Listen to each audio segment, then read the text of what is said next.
بسم اللہ الرحمن الرحیم۔ السلام علیکم۔ اسپرٹ آف اسلام چینل میں ایک بار پھر خوش آمدید۔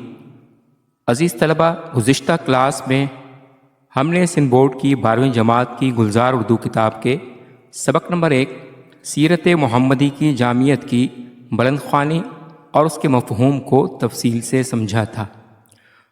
آج کی اس ویڈیو میں اس سبق کے مصنف سید سلیمان ندوی کا تعارف، سبق کا خلاصہ، سبق کا مرکزی خیال، کتاب میں موجود مشقی سوالات اور کثیر الانتخابی سوالات کو سمجھیں گے۔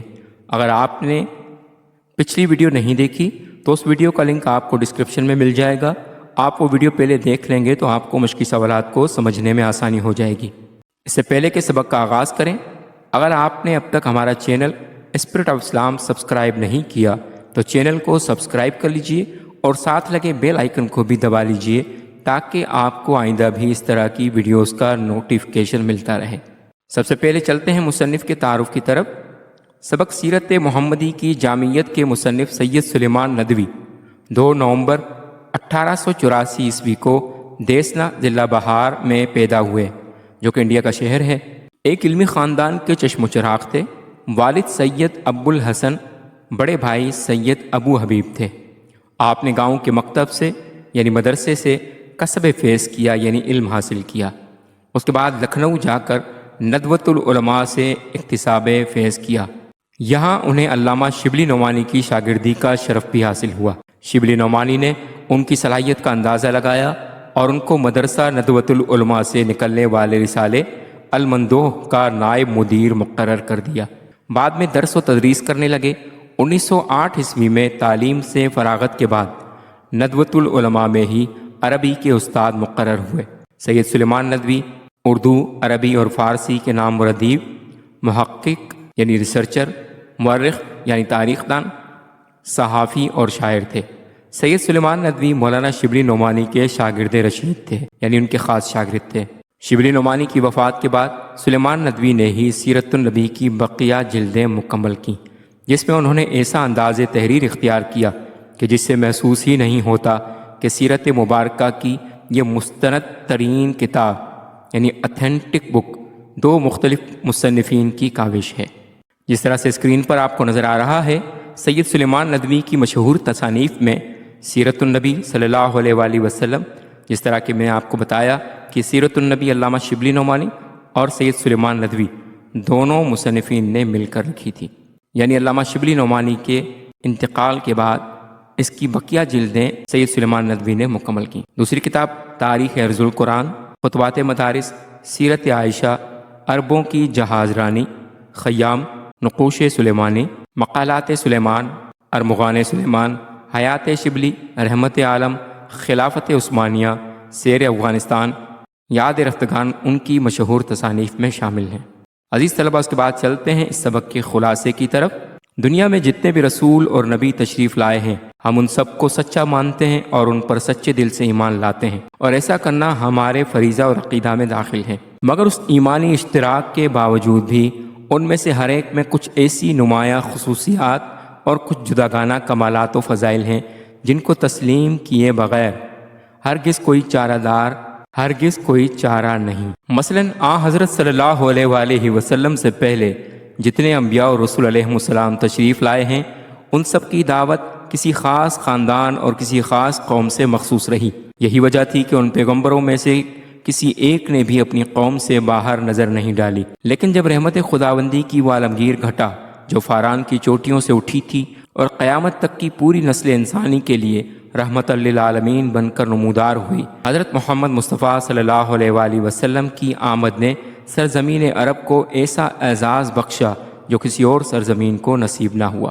آپ کا وجود مقدس، روحانیت کے تمام اصناف کی ایک خوشنما کائنات، اخلاق کے حسنہ کی ایک دلاویز جاذبیت اور رنگ برنگ گلہائے اخلاق کا ایک پورا چمنستان تھا۔ امت مرحومہ، جس کے معنی ہے اللہ کی طرف سے رحم کی گئی امت۔ امت مرحومہ کے لیے حضرت نوح علیہ السلام کی دلسوزی، حضرت ابراہیم علیہ السلام کی خلت، حضرت ایوب علیہ السلام کا صبر، حضرت داؤد علیہ السلام کی مناجات، حضرت موسیٰ علیہ السلام کی جرت، حضرت ہارون علیہ السلام کا تحمل، حضرت سلیمان علیہ السلام کی سلطنت، حضرت یعقوب علیہ السلام کی آزمائش، حضرت یوسف علیہ السلام کی عفت یعنی پاک دامنی، حضرت زکریا اور حضرت یحییٰ علیہ السلام کی تقرب الہی کے لیے گریہ‌گزاری اور حضرت عیسیٰ کا توکل، یہ تمام منتشر اوصاف آپ صلی اللہ علیہ وآلہ وسلم کے وجود مسعود میں سمٹ کر جمع اور یکجا ہو چکے تھے۔ سچ ہے کہ حسن یوسف دم عیسیٰ ید بیضا داری، آنچ خوباں ہمہ دارن تو تنہا تاری، یعنی یوسف علیہ السلام کا حسن، عیسیٰ علیہ السلام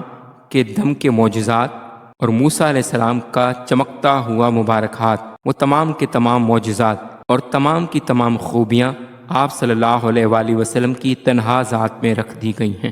غرض کے دیگر انبیاء کرام علیہ السلام میں سے ہر ایک کی زندگی خاص خاص اوصاف میں نمونہ اور اسوہ تھی، مگر سرور دو جہاں صلی اللہ علیہ وآلہ وسلم کی اعلیٰ و ارفع زندگی تمام اوصاف و اصناف میں ایک جامع زندگی ہے۔ آپ کی سیرت مکمل اور آپ کا اسوہ حسنہ ایک کامل ضابطہ حیات اور دستور ہے۔ اس کے بعد اصولی طور پر کسی اور چیز کی سرے سے کوئی حاجت ہی باقی نہیں رہ جاتی، کسی اور نظام و قانون کی ضرورت ہی محسوس ہو سکتی ہے۔ اگر آپ بادشاہ اور سربراہ مملکت ہیں تو شاہ عرب اور فرمان روائے عالم کی زندگی آپ کے لیے نمونہ ہے۔ اگر آپ فقیر و محتاج ہیں تو کملی والے کی زندگی آپ کے لیے اسوہ ہے۔ اگر آپ سپہ سالار اور فاتح ملک ہیں تو بدر و حنین کے سپہ سالار اور فاتح مکہ کی زندگی آپ کے لیے ایک بہترین سبق ہے، جس نے عفو و کرم کے دریا بہا دیے تھے اور تمام مجرموں کو آنے واحد میں معافی کا پروانہ دے کر بخش دیا تھا۔ اگر آپ قیدی ہیں تو شاب ابی طالب کی زندانی کی حیات آپ کے لیے درس عبرت ہے۔ اگر آپ تارک دنیا ہیں تو غار حرا کے گوشہ نشین کی خلوت آپ کے لیے قابل تقلید عمل ہے۔ اگر آپ چرواہے ہیں تو آپ صلی اللہ علیہ وآلہ وسلم کو اہل مکہ کی بکریاں چراتے دیکھ کر تسکین قلب حاصل کر سکتے ہیں۔ اگر آپ یتیم ہیں تو حضرت آمنہ کے جگر گوشے کو یتیمانہ زندگی بسر کرتے دیکھ کر آپ کی پیروی کر سکتے ہیں۔ اگر آپ ماں باپ کے اکیلے بیٹے ہیں اور بہنوں اور بھائیوں کے تعاون سے محروم ہیں تو حضرت عبداللہ کے اکلوتے بیٹے کو دیکھ کر صبر کر سکتے ہیں۔ اگر آپ باپ ہیں تو حضرت زینب، حضرت رقیہ، حضرت ام کلثوم، حضرت قاسم و ابراہیم کے شفیق باپ کو ملاحظہ کر کے پدرانہ شفقت پر آمادہ ہو سکتے ہیں۔ اگر آپ تاجر ہیں تو حضرت خدیجہ رضی اللہ تعالیٰ عنہا کے تجارتی کاروبار میں آپ صلی اللہ علیہ وآلہ وسلم کو دیانتدارانہ سعی کرتے ہوئے یعنی کوشش کرتے ہوئے معائنہ کر سکتے ہیں۔ الغرض زندگی کا کوئی قابل قدر اور مستحق توجہ پہلو اور گوشہ ایسا باقی نہیں رہ جاتا جس میں سرور کائنات صلی اللہ علیہ وآلہ وسلم کی معصوم اور قابل اقتداء شخصیت ہمارے لیے بہترین نمونہ، عمدہ ترین اسوہ اور اعلیٰ ترین معیار نہ بنتی ہو۔ عزیز طلبہ، چلتے ہیں سبق کے مرکزی خیال کی طرف۔ سیرت النبی کے اس جز کا کہ جو ہمارے نصاب میں شامل ہے، ماں حصل اور مرکزی خیال یہ ہے کہ خاتم النبیین احمد مجتبیٰ محمد مصطفیٰ صلی اللہ علیہ وآلہ وسلم کی سیرت طیبہ کائنات کے ایک ایک فرد اور ایک ایک شے کے استفادہ کے لیے قدرت کا عطا کردہ بے مثال شاہکار ہے۔ رسول کریم صلی اللہ علیہ وآلہ وسلم کی ذات اقدس صفات کاملہ کا مجموعہ ہے، اور اس تفصیل کا احتمال یہ ہے کہ اس کو کہتے ہیں تکمیل انسانیت، ساری اچھائیاں ایک انسان میں۔ عزیز طلبہ، اس کے بعد چلتے ہیں کتاب میں موجود مشقی سوالات کی طرف، جس میں سوال نمبر 1 درج ذیل سوالات کے جواب دیجیے۔ پہلا سوال ہے، خدا کی محبت اور پیار کا مستحق بننے کے لیے ہر مذہب نے کیا تدبیر بتائی ہے؟ اس کا جواب ہے، اسلام سے قبل آنے والے تمام مذاہب نے خدا کا مقرب بندہ بننے کے لیے ایک ہی تدبیر بتائی، اور وہ یہ تھی کہ اس مذہب کے شارع نے یعنی شریعت لانے والے نے جو عمدہ نصیحتیں کی ہیں ان پر عمل کیا جائے، لیکن اسلام نے ایک قدم آگے کا کام کیا اور شریعت کے تمام احکامات اپنے نبی صلی اللہ علیہ وآلہ وسلم سے عملی طور پر کروا کے دکھائے۔ اس کے بعد دوسرا سوال ہے، ابو سفیان نے فتح مکہ کے موقع پر کیا دیکھا اور حضرت عباس نے کیا فرمایا؟ اس کا جواب ہے، فتح مکہ کے موقع پر جب ابو سفیان، جو ابھی تک مسلمان نہیں ہوئے تھے، نے دیکھا کہ اسلام کا لشکر مختلف جھنڈوں کے سائے میں امڑتا چلا آ رہا ہے، تو انہوں نے حضرت عباس رضی اللہ تعالیٰ عنہ سے کہا، عباس، تمہارا بھتیجا تو بڑا بادشاہ بن گیا ہے۔ جواب میں حضرت عباس رضی اللہ تعالیٰ عنہ نے فرمایا، ابو سفیان، یہ بادشاہی نہیں، نبوت ہے۔ اس کے بعد تیسرا سوال ہے، عدی بن حاتم نے کیسے اسلام قبول کیا؟ واقعہ بیان کیجیے۔ اس کا جواب ہے، عدی بن حاتم جو کہ قبیلہ تے کے مشہور رئیس حاتم تائی کے فرزند تھے، جب نبی کریم صلی اللہ علیہ وآلہ وسلم کی مجلس میں حاضر ہوئے تو صحابہ کی عقیدت مندیوں اور جہاد کے سامان کو ایک ساتھ دیکھ کر وہ یہ فیصلہ نہیں کر سکے کہ یہ نبوت ہے یا بادشاہت۔ اچانک ایک غریب لونڈی آپ صلی اللہ علیہ وآلہ وسلم کی خدمت میں حاضر ہوئی اور اپنی حاجت عرض کی، تو آپ صلی اللہ علیہ وآلہ وسلم اس کی ضرورت پوری کرنے کے لیے اپنی جگہ سے اٹھ کھڑے ہوئے۔ اس ظاہری جاہ و جلال میں یہ عاجزی دیکھ کر عدی کو یقین ہو گیا کہ یہ اللہ کے نبی ہیں اور وہ اسلام لے آئے۔ اس کے بعد سوال ہے کن سلاطین عمرہ کو دعوت اسلام کے خطوط روانہ کیے گئے؟ اس کا جواب ہے سن 6 ہجری میں صلح حدیبیہ کے بعد نبی کریم صلی اللہ علیہ وآلہ وسلم نے جن سلاطین عمرہ کو خطوط بھیجے وہ مندرجہ ذیل ہیں۔ کیسر روم کی بارگاہ میں حضرت دہیہ کلبی رضی اللہ تعالیٰ عنہ، خسرو پرویز شہنشاہ ایران کے دربار میں عبداللہ بن حذیفہ سہمی رضی اللہ تعالیٰ عنہ، قوقس عزیر مصر کے یہاں حضرت حاتب بن ابی بلتہ رضی اللہ تعالیٰ عنہ، حبش کے بادشاہ نجاشی کے پاس حضرت عمر بن امیہ رضی اللہ تعالیٰ عنہ، شام کے رئیس حارث غسانی کے پاس حضرت شجاع بن وہب الاسدی رضی اللہ تعالیٰ عنہ، روسائے یمامہ کے درباروں میں سلید بن عمر رضی اللہ تعالیٰ عنہ۔ اس کے بعد اگلا سوال ہے نبی آخر الزماں حضرت محمد مصطفیٰ صلی اللہ علیہ وآلہ وسلم کی سیرت کی جامعیت اپنے الفاظ میں تحریر کیجیے۔ اس کا جواب ہے نبی کریم صلی اللہ علیہ وآلہ وسلم کی سیرت پاک جامع ہے، یعنی ہر طبقے کے شخص کے لیے آپ صلی اللہ علیہ وآلہ وسلم کی سیرت میں رہنمائی موجود ہے۔ بادشاہ ہو یا فقیر، غریب ہو یا امیر، سب آپ صلی اللہ علیہ وآلہ وسلم کی سیرت سے یکساں طور پر مستفید ہو سکتے ہیں، حتیٰ کہ اگر کوئی یہ چاہتا ہے کہ وہ تمام انبیاء کرام علیہ السلام کی سیرتوں کا مطالعہ کرے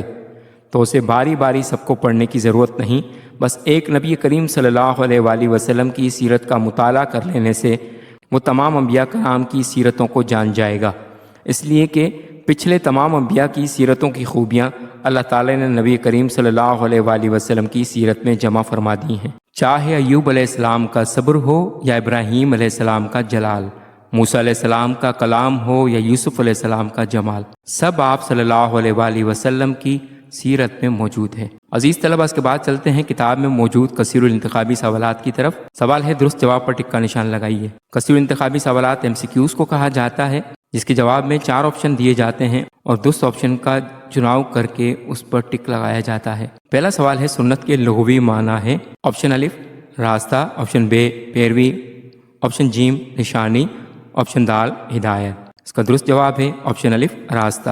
اس کے بعد دوسرا سوال ہے اسلام تمام انسانوں کو دعوت اتباع دیتا ہے۔ آپشن الف امیر کی، آپشن بے صوفیہ کی، آپشن جیم سنت نبوی کی، آپشن دال فقراء کی۔ اس کا درست جواب ہے آپشن جیم سنت نبوی کی۔ تیسرا سوال ہے صلح حدیبیہ مرتب ہوئی یعنی لکھی گئی۔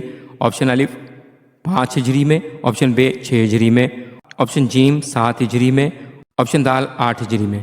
اس کا درست جواب ہے آپشن بے 6 ہجری میں۔ اس کے بعد چلتے ہیں کتاب میں موجود سوال نمبر 4 کی طرف، جس میں کہا گیا ہے کہ سبق میں موجود مرکب الفاظ تلاش کر کے لکھیے۔ عزیز طلبہ، مرکب الفاظ وہ ہوتے ہیں جو 2 الفاظ کے ساتھ مل کر بنتے ہیں، جس کے جواب میں کتاب میں موجود مرکب الفاظ میں سے کچھ مرکب الفاظ میں نے یہاں لکھ دیے ہیں۔ زیادہ تر یہ سوال امتحانات میں نہیں آتا، لیکن چونکہ کتاب میں موجود ہے لہٰذا اس کو بھی ہم سمجھ لیتے ہیں۔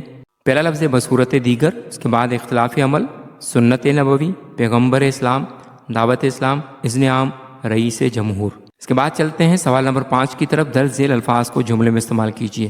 اگر آپ چاہیں تو ان الفاظ کی جملے اپنی طرف سے بھی بنا سکتے ہیں، لیکن میں نے آپ کی سہولت کے لیے تمام الفاظ کے جملے بنا دیے ہیں جس طرح سے اسکرین پر آپ کو نظر آ رہا ہے۔ پہلا لفظ ہے پیروی، اس کا جملہ کچھ اس طرح سے بن سکتا ہے نبی کریم صلی اللہ علیہ وآلہ وسلم کی پیروی میں ہی دونوں جہانوں کی کامیابی ہے۔ دوسرا لفظ ہے تدبیر، جس کے معنی ہے حکمت، دانائی، اس کا جملہ کچھ اس طرح سے بن سکتا ہے ہماری فوج نے جنگ میں بہترین تدبیر اپنائی۔